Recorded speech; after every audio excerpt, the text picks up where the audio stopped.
शिव सीताराम। श्रीमद् भगवद गीता अध्याय 6 श्लोक क्रमांक 46। यह जो श्लोक है, इस श्लोक को इतने ध्यान से आप सुनिए।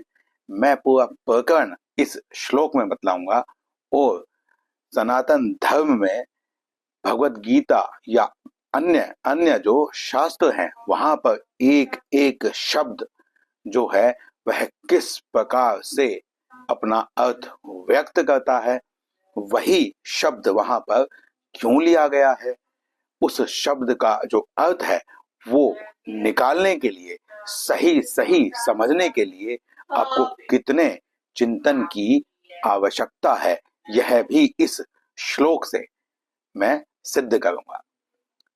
एक ही शब्द के बहुत सारे अर्थ होते हैं, परंतु हमको विवेक लगाकर उस शब्द का कौन सा अर्थ सही बैठता है और उस शब्द को बोला गया है, उस शब्द को हम कहां पर प्रयोग करके इस ग्रंथ की शैली से, उसके संदेश से, सनातन धर्म के मूल विचारधारा से कैसे सामंजस्य बैठा सकते हैं, यह आपको समझ में आएगा।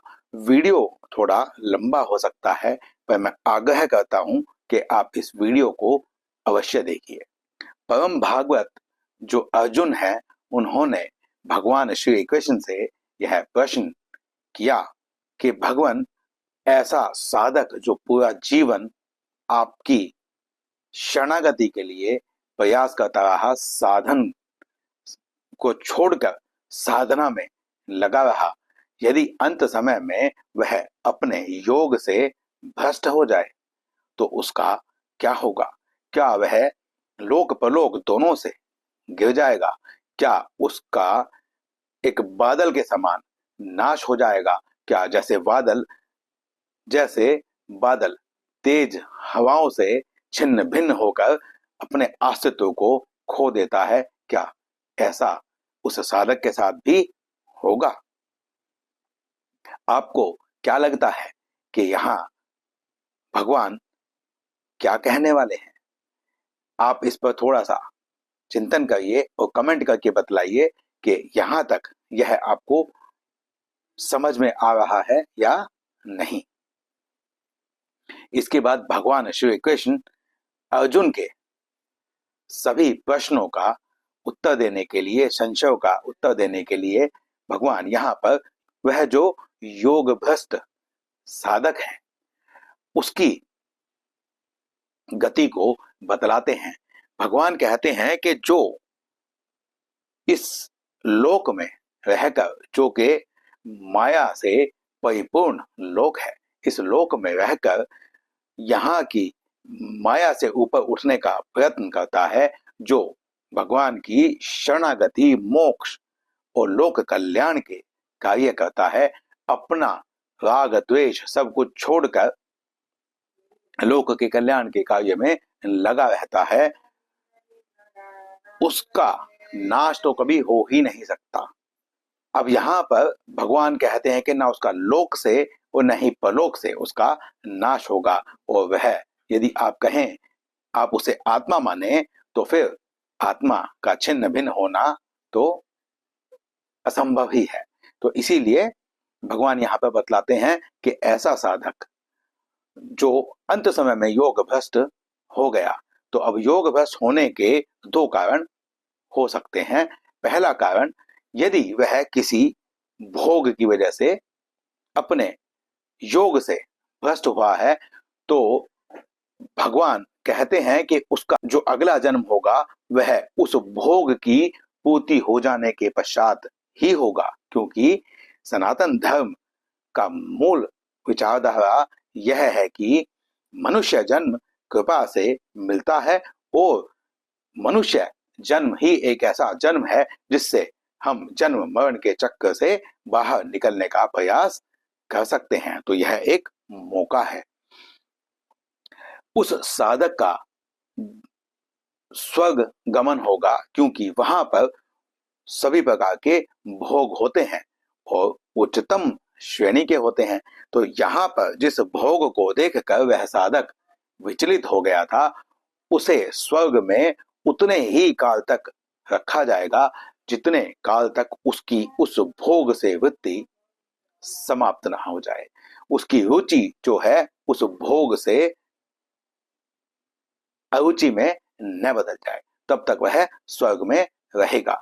तत्पश्चात श्रीमंतों के पवित्र कुल में वह जन्म लेगा और वहां पर प्रयत्न फिर से प्रारंभ कर देगा।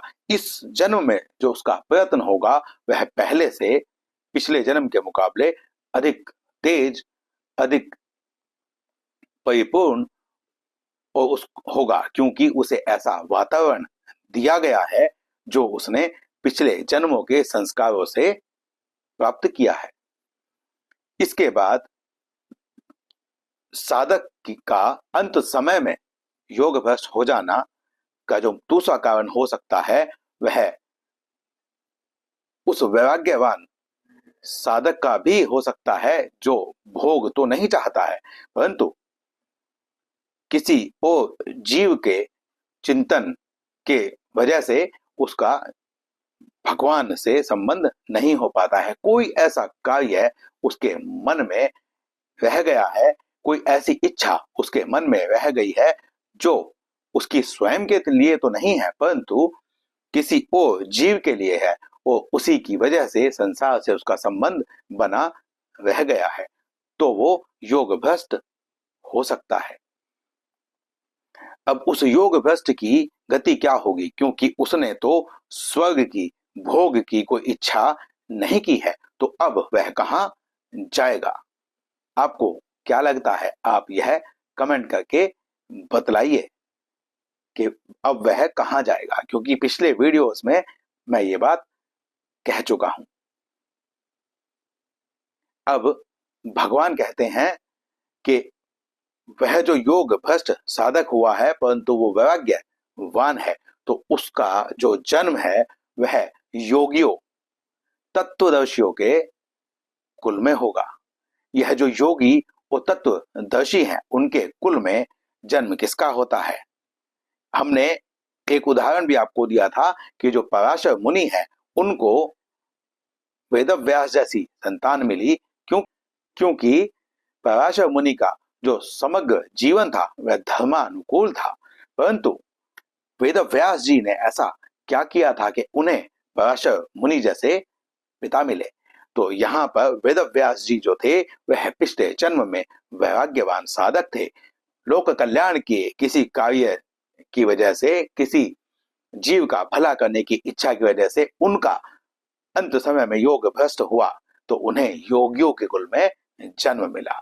तो यहाँ हम इस सर्कल को भी पूरा कर रहे हैं कि किसका जन्म कहाँ पर होगा, यह उसके पूर्वजनित जो कर्म है, जो संस्कार है, उस पर निर्भर करता है। तो लोग कहते हैं कि ब्राह्मण के कुल में जन्म, जो लोग जन्मना कहते हैं कि जन्मना ब्राह्मण, तो वहां पर उसको जो जन्म मिल रहा है वह उसके पूर्व जन्म के संस्कारों से मिल रहा है। अब यहाँ पर एक प्रश्न उत्पन्न होता है कि जो ब्राह्मण है वह अपने पथ से विचलित क्यों हो जाता है? क्योंकि सनातन धर्म की जो मूल विचारधारा है वह यह बतलाती है कि कर्म करने की जो स्वतंत्रता सनातन धर्म में है वह किसी भी और मार्ग में, मत में, पंथ में, संप्रदाय में, कल्ट में, रिलीजन में नहीं है। तो यहाँ पर भगवान ने जन्म तो दे दिया है, परंतु यहाँ पर वह जो कर्म करेगा उसके अनुसार ही उसकी गति बनेगी और वह अपने वर्ण को पूर्ण कर पाएगा। ब्राह्मण के कुल में जन्म ले लेने से वह सिद्ध योगी नहीं हो जाता है, उसे वहां पर वह सब कर्तव्य कर्म करने होते हैं जो एक ब्राह्मण के निहित विहित कर्तव्य हैं, जो उस के वर्ण के स्वधर्म हैं। इसीलिए तो यहाँ पर वेदव्यास जी ने पराशर मुनि के घर में जन्म लिया, तो अब पराशर मुनि के कुल में जन्म लेने से वेदव्यास जी जो हैं उनका जो कल्याण है वह और भी द्रुत गति से चलेगा।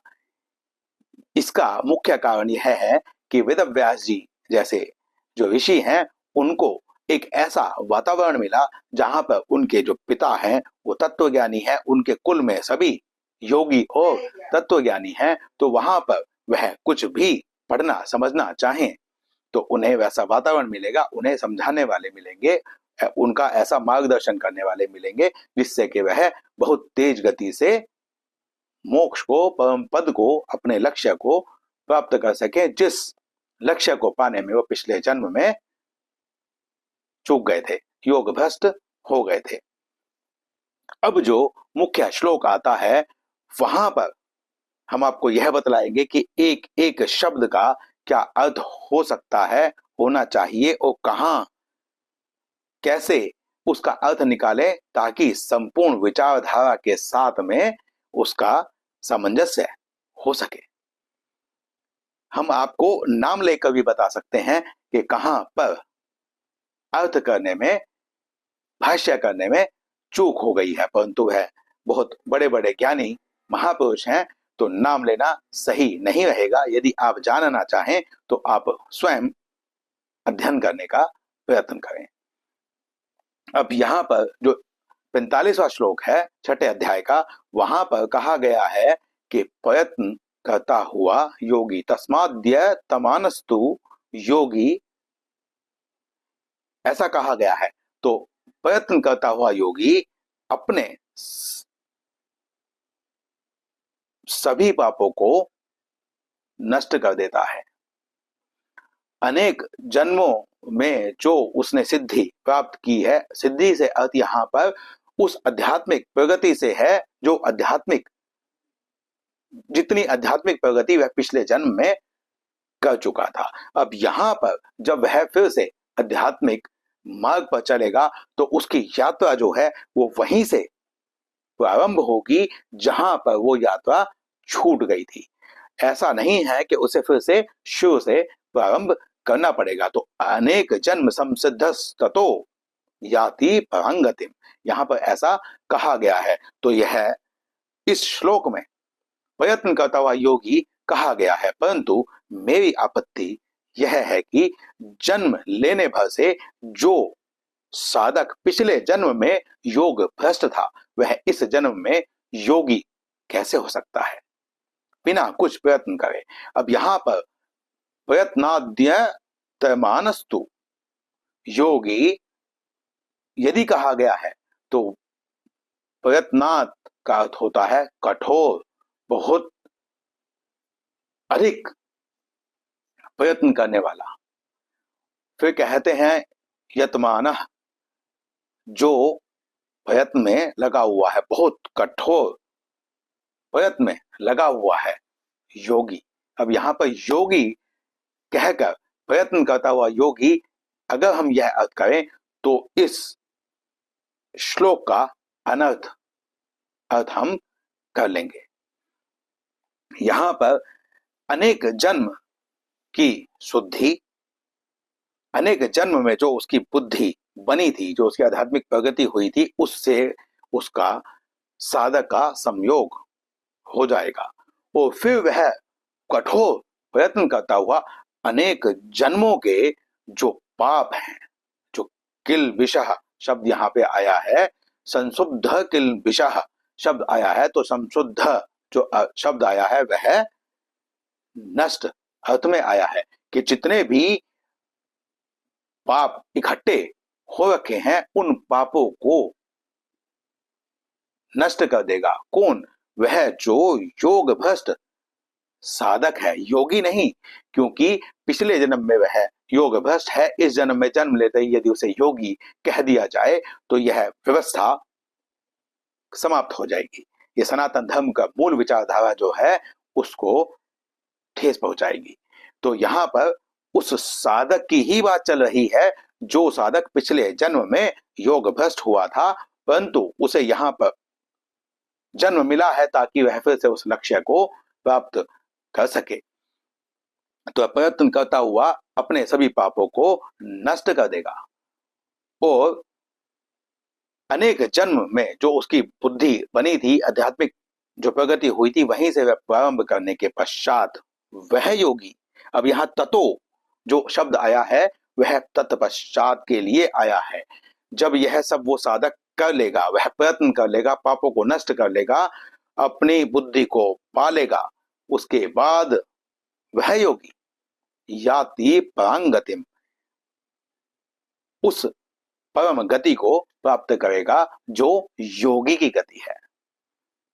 यहां तक हम 6:45 की बात कर रहे थे, पूरे प्रकरण से लेके 6:45 तक। अब जो 6:46 श्लोक आता है वह इस वक्तव्य को और मजबूती देता है। वह बताता है कि योगी की जो गति है वह परम परम से भी परम गति है, उसके बाद कोई और गति बचती नहीं है। तो यहां इस श्लोक में भगवान कहते हैं तपस्विभ्यो धिकः, तपस्विभ्योऽधिको योगी ज्ञानिभ्योऽपि मतोऽधिकः कर्मिभ्यश्चाधिको योगी तस्माद् योगी भव अर्जुन। इस श्लोक में भगवान अर्जुन के उस प्रश्न का उत्तर दे रहे हैं, उस जिज्ञासा का उत्तर दे रहे हैं जो भगवान से अर्जुन ने कही थी कि मेरे लिए जो भी श्रेयस्कर मार्ग हो, जो भी श्रेयस्कर हो, आप मुझे वो कहिए। इस श्लोक से पहले भगवान श्री कृष्ण ने अर्जुन को कभी भी यह नहीं कहा कि तुम यह करो। भगवान ने अर्जुन को अभी तक उनके प्रश्नों के उत्तर देते आ रहे थे, उनके संशयों का निवारण करते आ रहे थे, परंतु पहली बार श्रीमद् भगवत गीता में अभी तक के प्रकरण में अर्जुन को भगवान ने कहा कि तू योगी हो जा। अब योगी हो जा क्यों कहा, और योगी जो है उसकी गति परम क्यों है, और पिछले श्लोक में जो योगी कहा है वह तत्पश्चात क्यों कहा है। यदि हम इसकी बात करें तो यहां पर भगवान कहते हैं तपस्विभ्यो धिको योगी। भगवान कहते हैं कि जो तपस्वी हैं, जो तप करते हैं, जो अपने शरीर को ताप देकर लोक कल्याण का और इस प्रकार का कार्य करते हैं, उनसे श्रेष्ठ है योगी। फिर कहते हैं ज्ञानिभ्योऽपि धिको मतः, कि जो ज्ञानी है उस ज्ञानी व्यक्तियों से भी, साधकों से भी योगी श्रेष्ठ होता है, क्योंकि जो ज्ञानी होता है वह शास्त्रों का अध्ययन करता है, शास्त्रों के मतों को, अर्थों को जानने का प्रयत्न करता है या उसे जानता है।